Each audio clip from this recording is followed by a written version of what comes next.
Assalamualaikum warahmatullahi wabarakatuh. Apa kabar hari ini anak-anak? Sehat? Alhamdulillah. Mari kita mulai pelajaran hari ini dengan membaca basmalah. Bismillahirrahmanirrahim. Hari ini kita akan mempelajari unsur intrinsik dan ekstrinsik teks cerpen. Tujuan pembelajaran: setelah memahami materi ini, diharapkan kalian dapat menyimpulkan unsur intrinsik dan ekstrinsik cerpen, serta menunjukkan bukti teks yang mendukung. Pada pertemuan yang lalu, kalian sudah membaca materi secara mandiri. Hari ini, mari kita cek. Apakah pemahaman yang kamu peroleh sesuai dengan penjelasan berikut?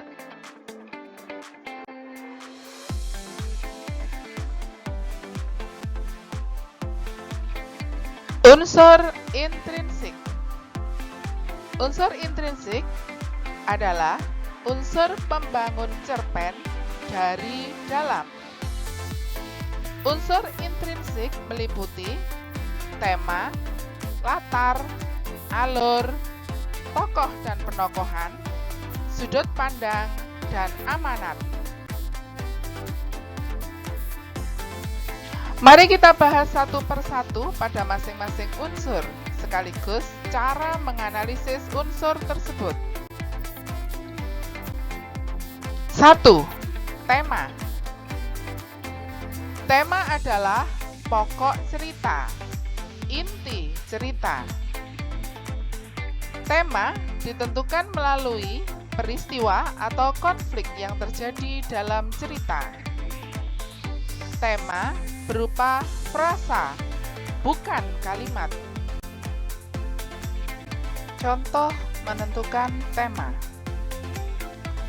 Cerpen yang akan kita analisis adalah cerpen Rumah Ibu. Cerpen ini sudah kalian baca pada pertemuan kemarin. Coba kita daftar konflik atau peristiwa yang terjadi dalam cerita. Ayah meninggal dan ibu tinggal sendirian. Anak-anaknya meminta ibunya tinggal bersama mereka secara bergiliran. Ibu tidak mau, tetap ingin tinggal di rumah. Dari peristiwa atau konflik tersebut bisa kita simpulkan tema. Ingat, tema berupa frasa. Tema cerpen tersebut adalah keinginan ibu atau sepeninggal bapak.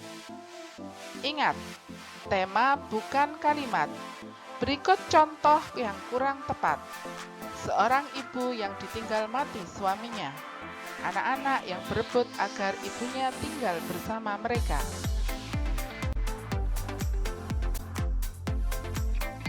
Dua, tokoh dan penokohan.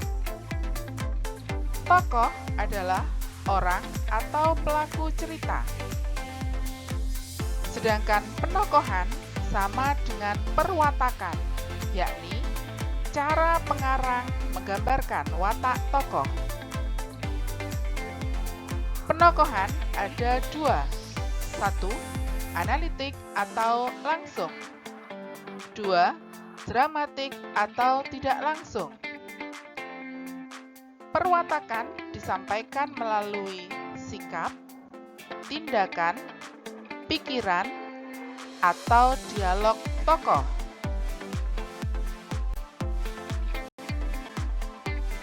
Contoh menentukan tokoh dan penokohan. Tokoh Hanum, watak, peduli, sayang orang tua. Penokohan tidak langsung melalui tindakan tokoh. Bukti teks. Hanum bangkit dari tidurannya serta-merta mengusap bahu ibunya yang renta dan menghadiahi ciuman di kening orang tua itu. Jadi, watak tokoh Hanum peduli dan sayang orang tua dijelaskan melalui tindakan tokoh. Contoh 2, tokoh ibu. watak, teguh pendirian, keras kepala. Penokohan tidak langsung, yakni melalui dialog tokoh. Enak saja kau, aku tak akan meninggalkan rumah ini sampai aku menyusul bapakmu, titik. Suara ibu mulai meninggi. Nah, dari dialog tersebut bisa disimpulkan bahwa watak ibu keras kepala atau teguh pada pendiriannya. Contoh yang ketiga, tokoh Sari. Watak, tahu diri. Penokohan, langsung, yakni dijelaskan secara langsung oleh pengarang. Bukti teks. Sari, istri Arwan, tak berkomentar apa-apa. Rupanya ia cukup tahu diri untuk tidak ikut campur. Ia menempatkan dirinya di luar konteks ibu dan anak. Jelas dalam teks tersebut ada kata ia cukup tahu diri. Jadi, watak tokoh Sari langsung dijelaskan oleh pengarang.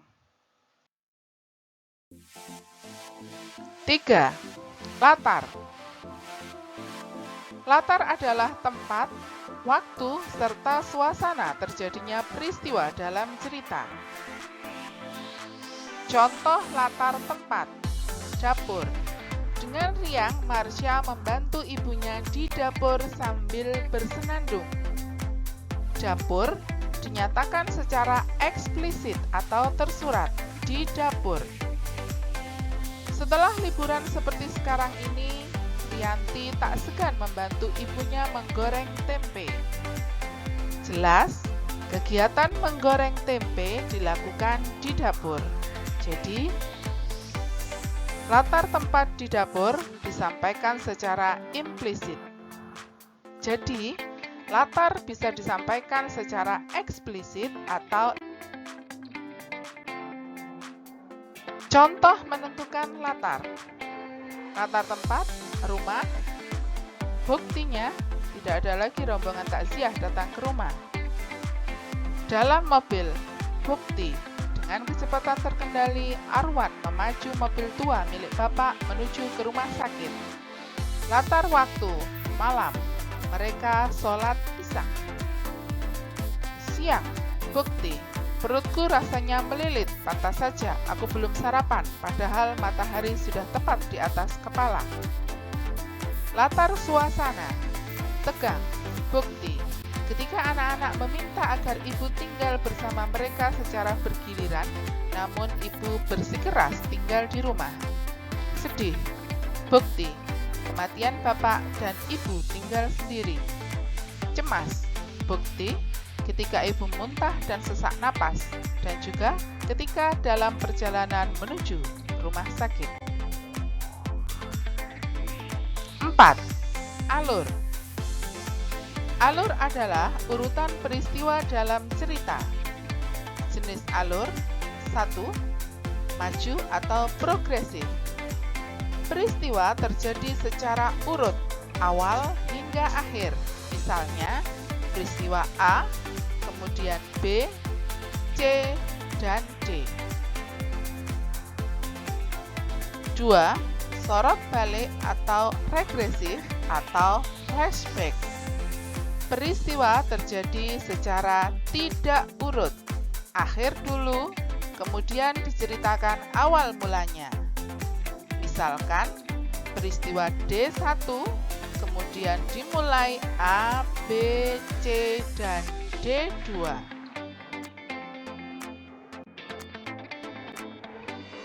Contoh menentukan alur. Urutan peristiwa dalam cerita cerpen Rumah Ibu disajikan secara urut. Jadi, alur cerpen Rumah Ibu adalah alur maju. 5. Sudut pandang. Sudut pandang adalah posisi pengarang saat bercerita.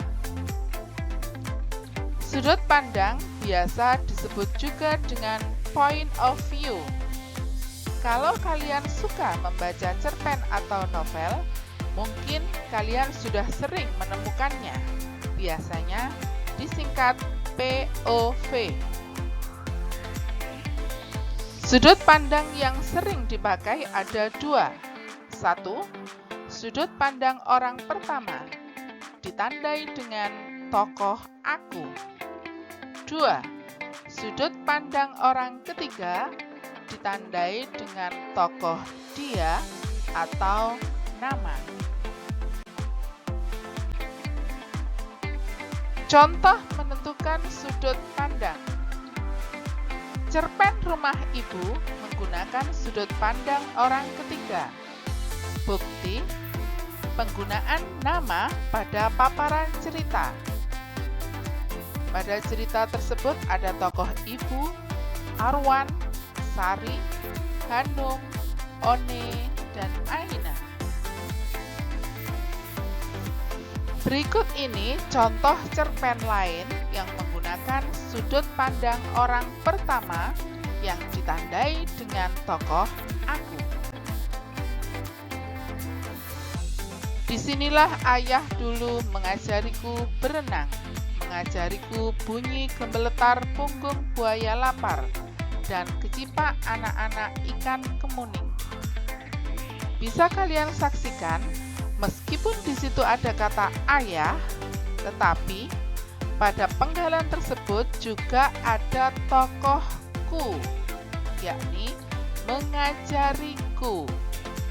Otomatis, sudut pandang yang digunakan adalah sudut pandang orang pertama. Contoh yang kedua, namaku Lili, usiaku saat ini 18 tahun. Saat ini tahun pertamaku masuk perguruan tinggi di kotaku. Sudah jelas ini menggunakan sudut pandang orang pertama, yakni aku. Berikut contoh cerpen lain yang menggunakan sudut pandang orang ketiga. Dibuktikan dengan nama. Tubuh Beno terjerembab jatuh ke lantai sesaat setelah ia melayang terbang bak pendekar di film laga. Ada tokoh Beno. Contoh berikutnya. Amanda hanya bisa melongo, mulutnya terbuka sempurna. Selain tidak waras, sahabatnya itu memang sudah gila. Jelas, sudah tersebut nama tokoh, berarti menggunakan sudut pandang orang ketiga. 6. Amanat adalah pesan cerita. Pesan ditentukan melalui peristiwa, konflik, dan penyelesaian cerita. Pesan berupa kalimat perintah. Contoh menentukan pesan. Pesan cerpen Rumah Ibu. Hargailah keputusan orang tua atau orang lain. Jangan memaksakan kehendak kepada orang tua atau orang lain. Ingat, pesan berupa kalimat perintah.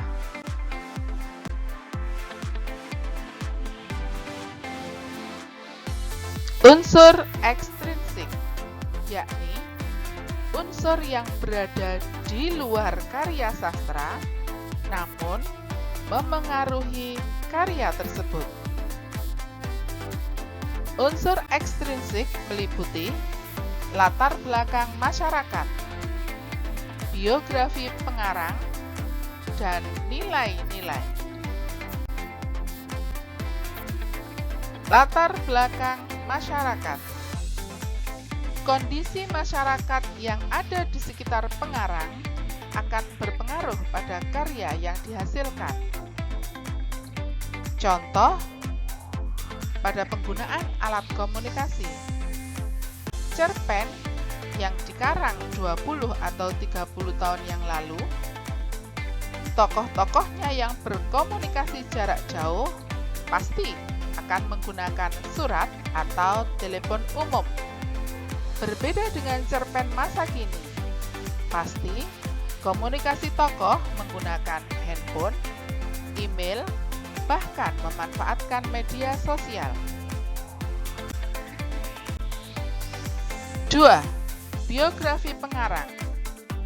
Hal-hal yang menyangkut diri pengarang seperti agama, pendidikan, pengetahuan, keyakinan, cara pandang terhadap suatu hal, dan hal yang lain yang menyangkut pribadi pasti akan berpengaruh pada karya yang dihasilkan. Contoh, gambaran dunia pesantren dalam Negeri 5 Menara karya A. Fuadi menunjukkan bagaimana pengetahuan dan pengalaman pengarang tentang pesantren. Penggunaan kosakata ilmiah dan istilah ekonomi pada novel Laskar Pelangi karya Andrea Hirata menunjukkan pengetahuan dan wawasan pengarang. 3. Nilai-nilai. Nilai adalah hikmah, pelajaran yang dapat diambil sebagai acuan perilaku dalam kehidupan sehari-hari. Nilai berupa kalimat pernyataan. Contoh nilai dalam cerpen Rumah Ibu. 1. Menghargai perasaan orang tua adalah tindakan yang terpuji. 2. Orang tua selalu ingin mandiri dan tidak merepotkan anak-anaknya. 3. Setiap anak pasti mengharapkan hal yang terbaik untuk orang tuanya. Ingat, nilai berupa kalimat pernyataan. Nilai yang terkandung dalam cerpen meliputi nilai moral, nilai sosial, nilai budaya, dan nilai agama. Alhamdulillahirrabbilalamin. Semoga bermanfaat. Terima kasih. Wassalamualaikum warahmatullahi wabarakatuh.